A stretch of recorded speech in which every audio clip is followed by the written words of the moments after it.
Bonjour à tous. Alors que le monde s'interroge sur la meilleure façon de réduire les gaz à effet de serre pour limiter le réchauffement de la planète, Volkswagen s'enfonce dans la crise avec ses moteurs trafiqués. Dans ce journal, nous irons à Wolfsburg, le berceau de la marque. En France, où l'on prépare activement la COP21, le gouvernement demande une enquête approfondie. Sans attendre la COP du mois de décembre, journée climat sur France Inter, avec dans ce journal un reportage dans un élevage de porcs en Bretagne. Reportage sur la méthanisation des déchets alimentaires et des déjections animales. Invité de ce journal, Jean-Louis Ball, le président du syndicat des énergies renouvelables. Au sommaire de ce journal également, la crise des migrants, avec en ce moment même l'intervention du Premier ministre hongrois Viktor Orban devant les responsables de la CSU en Bavière. Les pistes de la CFDT pour sauver les retraites complémentaires. Un coup de gueule également de Martine Aubry contre Emmanuel Macron. Et puis l'opération Interclasse, opération lancée par France Inter en collaboration avec plusieurs collèges de la région parisienne. Le temps, bonjour Joël Collado. Bonjour. Moins de pluie paraît-il ? Oui, beaucoup moins de pluie, effectivement, avec un ciel beaucoup plus variable également sur une grande partie de la France. Ciel variable sur le nord, la Normandie, la région parisienne, le centre, c'est-à-dire de temps en temps des nuages, mais de temps en temps également de jolis rayons de soleil à l'ouest, mais ça ne va pas durer. Sur la pointe du Finistère, le ciel ne va pas tarder à s'assombrir. Puis en allant vers l'est, le Massif central, la région Rhône-Alpes vers le sud-ouest, là, les éclaircies seront plutôt éphémères et les nuages prédominants donneront quelques averses sur les régions de l'est, quelques averses également sur le sud-ouest. Puis autour de la Méditerranée, il y aura beaucoup de soleil entre Roussillon et Provence, mais beaucoup de vent, tramontane et mistral souffleront fort. Sur la Côte d'Azur, sur les Alpes frontalières, le tonnerre ne va pas tarder à gronder. Et sur la Corse, où le vent mollira d'un cran, les nuages resteront cet après-midi assez menaçants. France Inter. Un vrai festival de jeux de mots à la une de la presse aujourd'hui avec l'affaire Volkswagen. Les pots pourris, titre Libération. Volkswagen a inventé le menteur diesel, dit le Canard enchaîné. Volkswagen prit les mains dans le cambouis pour l'humanité, alors que le Figaro titre sur la catastrophe avec un K majuscule à la une. Catastrophe pour le constructeur allemand qui est plus qu'une institution outre-Rhin. D'ailleurs, sur place, dans son fief de Wolfsburg, dans le nord de l'Allemagne, où se trouve le siège du groupe, on a un petit peu de mal à réaliser. Reportage Sébastien Baer. L'usine de briques rouges est reconnaissable de loin avec ses grandes cheminées. Devant l'entrée est, c'est un va-et-vient permanent de bus, de camions, de voitures, d'ouvriers à pied qui se hâtent d'aller prendre leur service. Mais Roland, 23 ans de boutique, prend quelques minutes pour se confier. Je suis très surpris. Je n'aurais jamais imaginé qu'une affaire comme ça arrive chez Volkswagen. Ici, normalement, tout est fait scrupuleusement dans les règles de l'art. Non, vraiment, je ne comprends pas. À Wolfsburg, 120 000 habitants, le groupe Volkswagen est le poumon économique. Il emploie 50 000 personnes et Volker, qui travaille à l'assemblage, s'inquiète pour l'avenir. C'est une catastrophe. Je suis très déçu. Ils ont trahi les salariés et ils ont trahi les clients. Et je m'inquiète beaucoup des problèmes qui ne vont pas tarder à surgir. Cela va nuire à notre image de marque. J'espère qu'aucun employé ne va perdre son travail à cause de cette affaire. Certains salariés trouvent également injuste le traitement réservé à Volkswagen. Et pour Alexander, ce scandale n'est que la partie émergée de l'iceberg. Je pense que Volkswagen n'est pas le seul constructeur à avoir agi de la sorte. Ce sont peut-être les premiers à se faire attraper, mais croyez-moi, d'autres vont suivre. Beaucoup de salariés disent également leur fierté d'appartenir au groupe Volkswagen, qui était parvenu cette année à détrôner Toyota et à devenir numéro 1 mondial des ventes. À Wolfsburg, Sébastien Baer, France Inter. Volkswagen, plus qu'une marque de voiture pour les Allemands, une institution dont l'avenir ne peut laisser les dirigeants du pays indifférents. D'ailleurs, cette affaire pourrait bien connaître des retombées politiques. À Berlin, Nathalie Versieux. Pour les associations de défense de l'environnement, il ne fait aucun doute que le gouvernement allemand savait que les véhicules du groupe émettaient davantage de gaz toxiques que ce qu'assure la fiche client. Le gouvernement n'a pas une fois contrôlé les informations fournies par le constructeur, souligne ainsi le président de l'association DUH, Jürgen Resch. Comme d'autres dans les cercles écologiques, il dénonce la trop grande proximité du pouvoir avec les constructeurs en Allemagne, mais aussi en France ou en Italie. Le ministre allemand des Transports, qui est directement visé par ces attaques, avait annoncé hier la création d'une commission d'enquête chargée de contrôler sur place dans les usines Volkswagen le respect des réglementations allemandes et européennes. La commission d'enquête débutera cette semaine déjà son travail. Berlin, Nathalie Versieux pour France Inter. Et la France, dans tout ça, la France où le diesel est encore largement répandu, dans quelle mesure est-elle concernée par ce scandale ? Dès hier, les constructeurs automobiles de l'Hexagone faisaient savoir qu'eux étaient blancs comme neige. Il n'empêche, cette affaire de circuit trafiqué pour échapper au contrôle antipollution fait tâche. Dès hier, Ségolène Royal annonçait le lancement d'une enquête approfondie. La ministre de l'écologie qui s'est exprimée tout à l'heure à la sortie du Conseil des ministres. On l'écoute au micro de Cyril Graziani. Il y a beaucoup de victimes dans cette fraude et il faut absolument que les intérêts de ces victimes soient défendus. Les victimes, ce sont les salariés qui sont fragilisés, ce sont les consommateurs qui ont été trompés et c'est aussi l'État qui verse des primes pour l'achat de véhicules propres et donc il y a aussi un vol de fonds publics par rapport à cette fraude et c'est la raison pour laquelle nous serons extrêmement sérieux, extrêmement sévères à l'égard de ces agissements pour que aussi les constructeurs qui se sont bien comportés et qui s'engagent justement dans des fabrications de moins en moins polluantes ne soient pas fragilisés parce que certains d'entre eux ont des comportements de fraudeurs. On en vient maintenant à notre journée climat à l'occasion de l'équinoxe d'automne. À moins de 3 mois de la COP21, on s'interroge sur le partage des ressources toute la journée, notamment sur notre consommation d'énergie. On sera dans quelques instants avec Jean-Louis Ball, le président du syndicat des énergies renouvelables. Mais d'abord, direction Saint-Nicolas-du-Tertre, en Bretagne, où s'est rendue Nathalie Fontrelle. Elle est allée visiter un élevage de porcs où les déjections animales et les déchets organiques sont recyclés. C'est ce qui s'appelle la méthanisation. Dans le bâtiment d'élevage, 2500 porcs sont à l'engraissement. Leurs déjections sont mélangées à des déchets alimentaires. Les bactéries dégradent cette soupe de déchets. Le phénomène génère du méthane et le gaz fait tourner un alternateur qui produit l'électricité. Vivien Taxier est l'exploitant. Le lisier est incorporé 12 fois par jour avec la même dose. Parce que les bactéries, plus on leur donne quelque chose d'homogène, plus on a des bons résultats sur la production de gaz. On produit à peu près 12 mégawatts par jour d'électricité verte. À l'origine du projet, les taxiers, père et fils, ne voulaient pas devenir énergiculteurs. La méthanisation leur a permis de se débarrasser des déjections animales qu'ils ne pouvaient plus épandre dans les champs. Bruno, le père. Il y a trop d'animaux qui produisent de l'azote par rapport aux hectares dans le canton. Donc voilà, on ne pouvait plus épandre les lisiers dans ce canton-là. Et puis la mode est arrivée de la méthanisation. L'objectif, c'était pas de produire de l'énergie ? Non, l'objectif, c'était de faire du porc. Aujourd'hui, vous êtes éleveur ou producteur d'énergie ?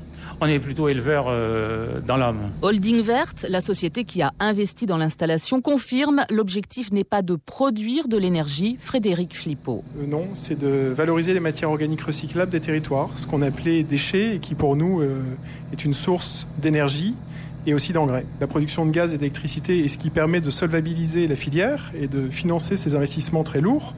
Mais le bénéfice pour l'environnement et le service à l'environnement, il est bien plus fort sur la solution qu'on trouve à des matières organiques très hétérogènes que la méthanisation permet de traiter. Une fois digérés, les déchets sont séchés et retournent à la terre. Ça, c'est un fertilisant, donc vous avez de l'azote, du phosphore et des sels minéraux qui permettent de fertiliser les sols. Finalement, vous retrouvez tout ce qu'on a rentré dans l'unité. Ce qui est quand même assez impressionnant, c'est qu'on retrouve un produit normé, calibré et qui n'a plus aucune odeur. Ça sent pas lisier. La France compte 300 méthaniseurs contre 7000 en Allemagne. Voilà, la méthanisation qui ne présente visiblement que des avantages. Bonjour Jean-Louis Ball. Bonjour. Président du syndicat des énergies renouvelables. Association qui regroupe, on va dire, les professionnels du secteur. Alors peut-être on va commencer avec vous par une définition. Quand on parle d'énergie renouvelable, ça recouvre quoi précisément ? Alors c'est extrêmement divers les énergies renouvelables, mais il y en a une source principale qui est le soleil, qui nous envoie une énergie colossale sur la planète. C'est à peu près 10 000 fois la consommation d'énergie de la totalité de l'humanité qu'on reçoit en permanence.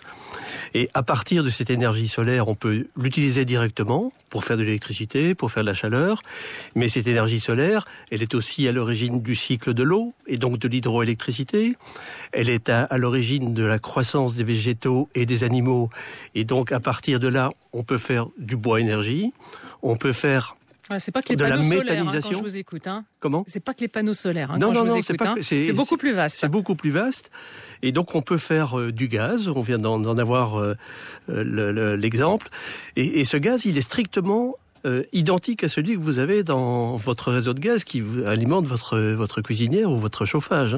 Et donc on peut l'injecter effectivement dans le réseau de gaz. Voilà, qu'est-ce qu'il y a encore dans les énergies renouvelables ? Il y a l'énergie éolienne. On peut également donc à partir de la biomasse faire des carburants. Et puis le soleil, il est aussi le responsable des déplacements des masses d'air, donc du vent et des éoliennes.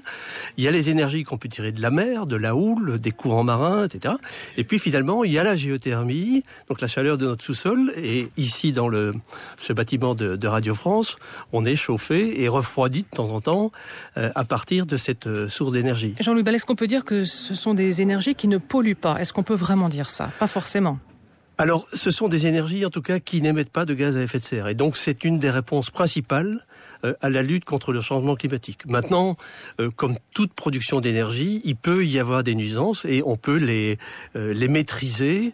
Et ça implique un certain nombre d'attentions auxquelles les professionnels se consacrent énormément. Ça représente quoi aujourd'hui, les énergies renouvelables, dans notre production d'énergie, on va dire, en France ? C'est marginal ou pas ? Ce n'est pas marginal. Donc, en 2005, on était à peu près à 9% de notre consommation d'énergie, satisfaite à partir d'énergies renouvelables. La loi Grenelle nous a donné un objectif pour 2020 de 23%. On est aujourd'hui à près de 15%. La nouvelle loi sur la transition énergétique qui a été votée au mois d'août nous fixe maintenant un objectif pour 2030 de 32%. Réalisable ou pas d'après vous ? C'est tout à fait réalisable. Alors il faut savoir qu'aujourd'hui, on n'est pas sur la tendance pour atteindre en 2020 l'objectif donc de 23%, on sera plutôt à 18%, et pour toute une série de raisons, dont la principale est le manque de stabilité des politiques publiques ces dernières années. Mais nous pensons que la nouvelle loi va nous apporter cette visibilité, cette stabilité, et que l'objectif de 32%, c'est une question de volonté politique. Dans un pays où, pour l'instant, par exemple, pour l'électricité, on sait que c'est le nucléaire qui fait un petit peu la pluie et le beau temps. C'est ça avant tout. Il y a des freins politiques, fiscaux. Il y avait essentiellement donc des freins politiques parce qu'on a besoin de cette visibilité. On a besoin d'avoir une stabilité sur les mécanismes incitatifs, sur la fiscalité. On a besoin que l'on donne un prix aux nuisances, donc notamment aux émissions de CO2, et tout cela peut rendre parfaitement compétitives nos énergies renouvelables. Il faut savoir qu'on est dans un marché mondial qui est en véritable explosion. Avec des prix qui baissent peut-être pour le consommateur. Les prix baissent énormément. Un exemple sur le solaire photovoltaïque, les prix de modules photovoltaïques depuis 2008 ont été diminués de 80%. Et aujourd'hui, les moyens de production qui n'émettent pas de CO2 pour faire de l'électricité, les moyens les plus compétitifs, c'est le solaire et l'éolien terrestre. Or, on sait que les consommateurs, souvent, ce qui guide leur choix, c'est ce qui est rentable. Donc, petit à petit, ils devraient facilement se convertir à ces nouvelles formes d'énergie.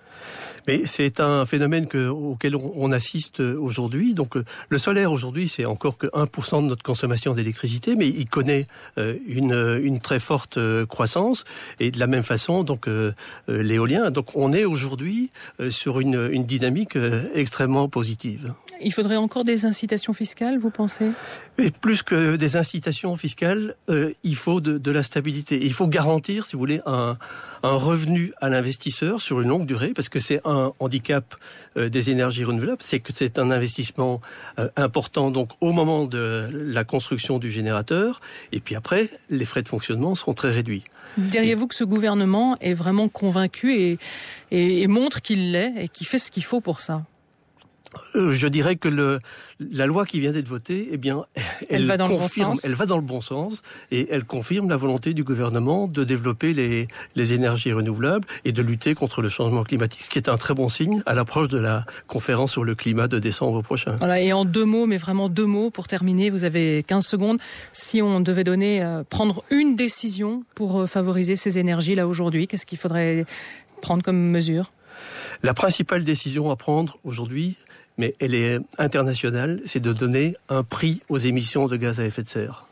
Et à partir de là, on pourra progresser ? À partir de là, on pourra progresser. Il faut que ce prix soit progressif dans le temps et qu'on ait une vraie visibilité sur le devenir des énergies fossiles et donc, à contrario, le développement des énergies renouvelables. Voilà, c'est tout un chantier. Merci beaucoup Jean-Louis Bal, président du syndicat des énergies renouvelables. On sera évidemment amené à reparler de tout cela dans les 2 mois et 3 mois qui viennent avec la COP 21. Merci beaucoup. Inter 13. Claire Servagent. Les chefs d'État et de gouvernement de l'Union européenne ont rendez-vous à Bruxelles cet après-midi. Sommet extraordinaire consacré à la crise des migrants, sachant qu'hier encore 9000 personnes sont entrées en Croatie. Hier, les 28 se sont mis d'accord sur la répartition de 120 000 demandeurs d'asile. Encore que le mot accord soit un bien grand mot.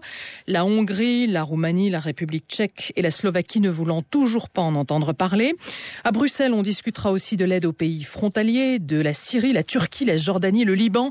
Car s'ils avaient plus de moyens, cela limiterait peut-être les départs vers l'Europe. En attendant, ce matin, le Premier ministre hongrois Viktor Orbán s'est rendu dans le nord de la Bavière pour dire tout le mal qu'il pense de l'accueil des migrants en Europe.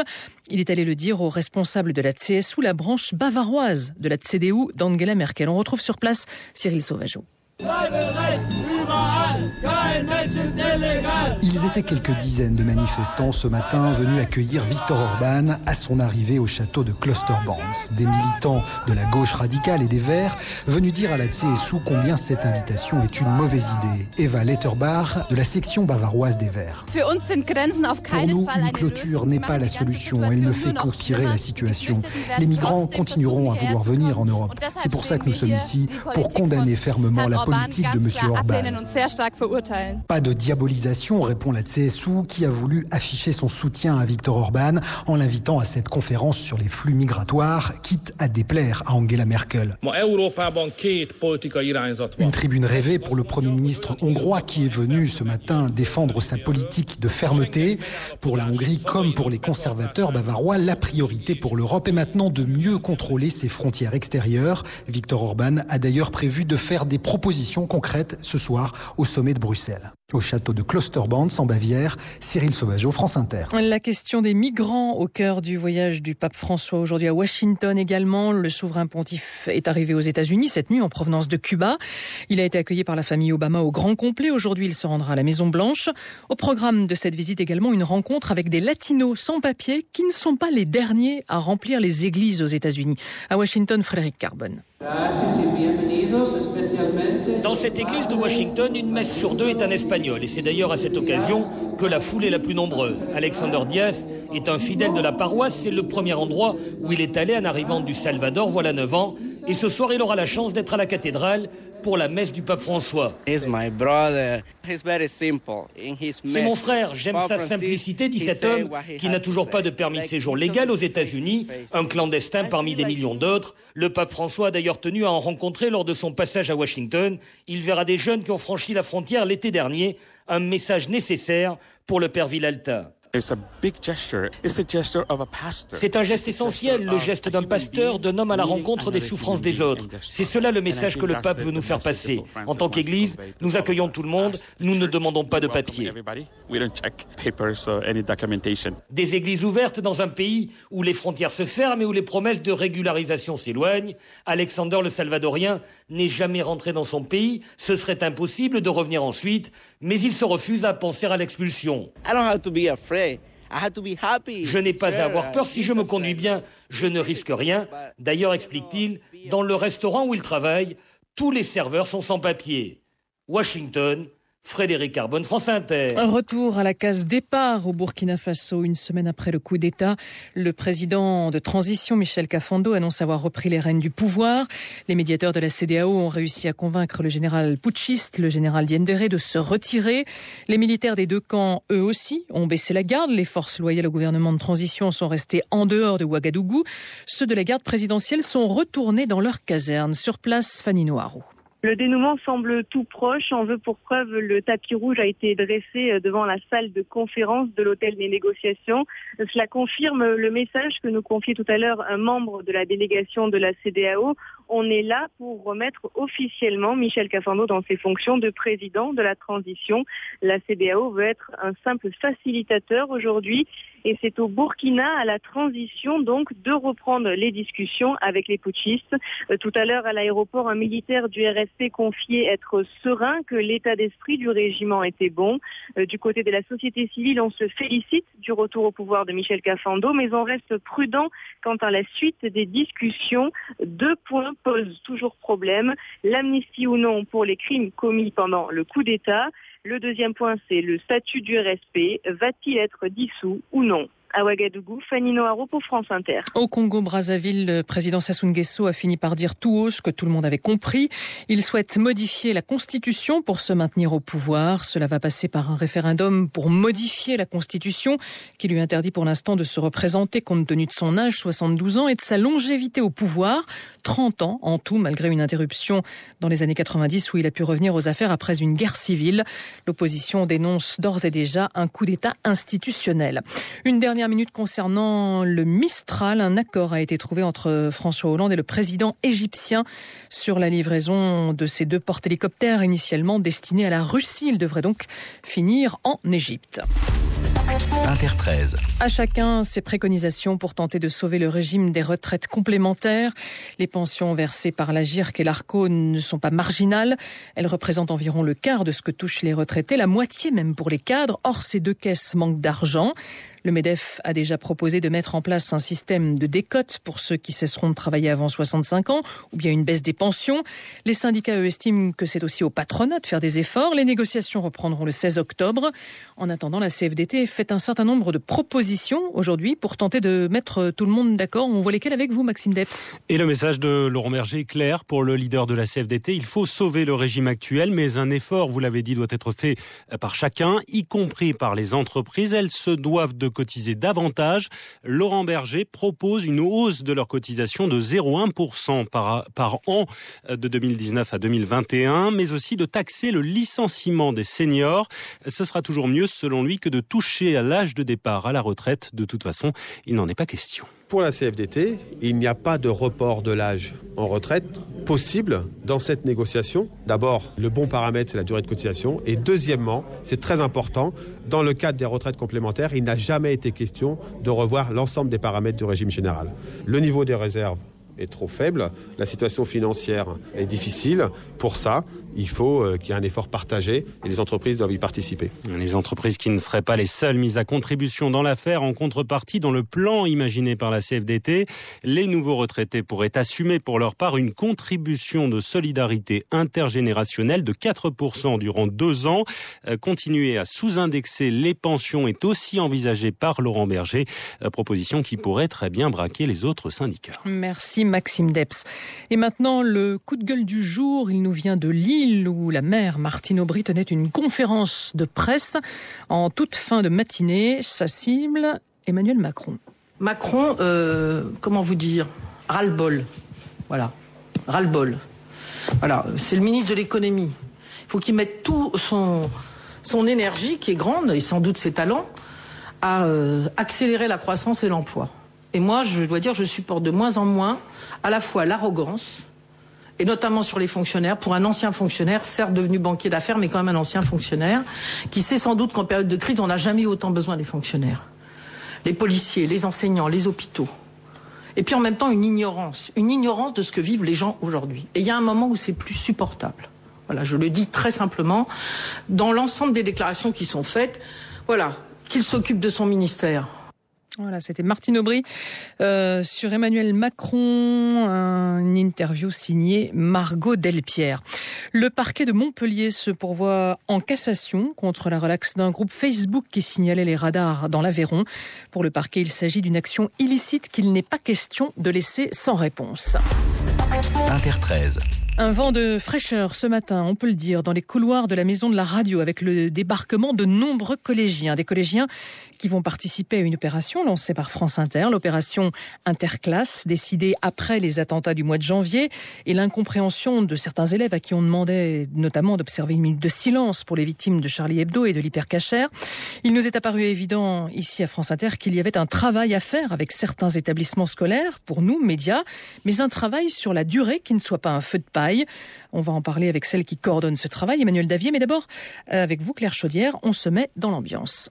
Nous sommes à France Inter à Paris. Ils ne veulent surtout pas paraître trop impressionnés, mais on sent à travers quelques rires nerveux que les collégiens sont tout de même un peu fascinés par l'univers qu'ils découvrent. On va monter au studio. Avec ces grands halls, ces centaines de cabines d'enregistrement. On va enregistrer certaines émissions. Pour l'instant, je trouve ça tout nouveau. Maya, Bintou, c'est beau et c'est grand. Il y a trop de studios, j'étais un peu perdue, moi. Et ces codes aussi. Pour vous dire qu'une pendule, pour nous, c'est vital. La radio, c'est le temps. Vous allez vous en rendre compte dans tout le travail qu'on va faire, qu'on peut dire beaucoup de choses chose en 20 secondes. Je trouve que ça nous enrichit. Souvent, je regarde des reportages, oui, mais je pense pas aux journalistes derrière, je pense surtout aux reportages. Mais attendez, j'ai déjà vu à la télé. Voilà, donc vous savez que c'est une aventure qu'on commence à vivre. Pour les collégiens de Grigny, dans l'Essonne, la tempête médiatique post-Charlie a laissé des traces. Ils disaient que du mal. Ils disent à chaque fois Grigny, Grigny. C'était énervant. Mais chaque établissement a ses motivations et ses attentes. Jean-Baptiste Chénier, je suis professeur de physique-chimie au collège Jean Campin à la Ferté-Gaucher. Nous, on est au fin fond de la Seine-et-Marne. On a un accès difficile à la culture, plus difficile qu'ailleurs peut-être. C'est aussi un moyen de sortir de ça. Un moyen de leur faire prendre conscience qu'ils peuvent faire des choses aussi. Ils vont devoir beaucoup écrire pour la radio finalement, donc ils vont devoir apprendre à s'exprimer, à travailler ensemble. Écrire des reportages que vous pourrez d'ailleurs entendre sur les ondes l'été prochain. Bonjour Emmanuel Davier. Bonjour C'est Claire. donc vous qui allez coordonner cette opération interclasse. Une première impression peut-être après ce qu'on vient d'entendre. Écoutez, ça permet de comprendre en tout cas. Complètement, et je trouve qu'il y a une formule employée par le professeur Jean-Baptiste Chénier qui est très importante. Il dit c'est le moyen de sortir de ça. Eh bien, on est au cœur du sujet. Interclasse, c'est vraiment une résistance à l'enfermement, à la stigmatisation, aux préjugés et au déterminisme. Pourquoi ? Parce que ces jeunes pensent que rien ne leur sera donné à voir autre chose que leur quartier et leur banlieue ou bien la campagne où certains d'entre eux grandissent.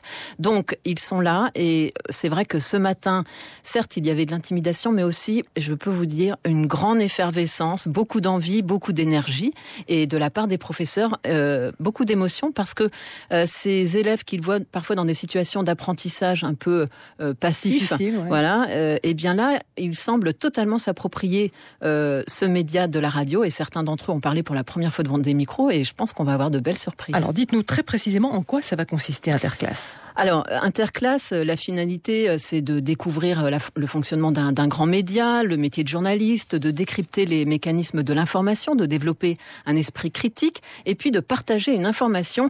Et vous savez, cette génération est abreuvée par les réseaux sociaux et pour eux, eh bien, une rumeur a exactement la même valeur qu'une information vérifiée, validée et recoupée par une rédaction, c'est-à-dire par des professionnels. Donc tous ces apprentissages vont leur permettre, souhaitons-le, de relever le défi de la citoyenneté.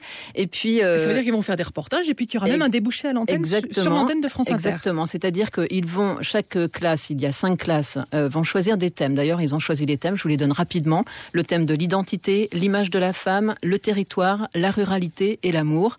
Ils vont travailler avec les journalistes pendant une année. Et là, je tiens vraiment à saluer l'engagement des journalistes et des producteurs de France Inter qui se sont engagés sur la base du volontariat dans cette aventure, car sans eux, rien ne serait possible. Et ces reportages vont faire l'objet donc de diffusion dans la grille de l'été. Donc c'est un travail de longue haleine, un engagement réel. Un travail militant, pratiquement. C'est une aventure militante et citoyenne. Merci beaucoup Emmanuel Davier. On sera régulièrement avec vous de toute façon. Bien pour sûr, et de toute façon sur le site de France Inter. Voilà. Il est pratiquement 13h28. Alors je sais qu'on vous a promis un reportage concernant le rugby et notamment l'entraîneur de l'équipe du Japon. Malheureusement, on n'a plus vraiment le temps de le passer. Alors je vous promets, on va l'écouter certainement tout à l'heure à 14h parce que j'ai encore quelque chose à vous dire à propos de la médaille d'or du CNRS. Éric Carcenti vient de se l'avoir décerné. Ce biologiste est récompensé pour ses travaux sur la régulation du cycle cellulaire. C'est lui qui avait mené l'opération Tara pour cartographier les océans.